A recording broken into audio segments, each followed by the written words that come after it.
ఈ 25లో ఒక ప్రత్యేకమైన రీతిలో దేవుడు నిన్ను దర్శిస్తాడు.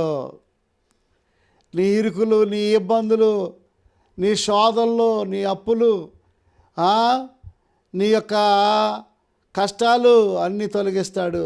నీ బిడ్డలకు వివాహం జరిగిస్తాడు. నీకు ఉద్యోగం వచ్చుద్ది. నీవు నీ వ్యాపారంలో వర్ధిల్లుతావు.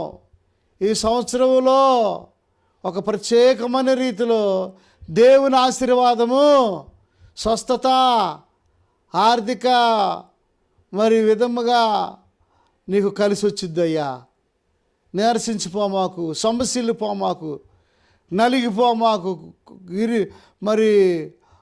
నా పని అయిపోయింది అని నువ్వు సతికిల పడమాకు.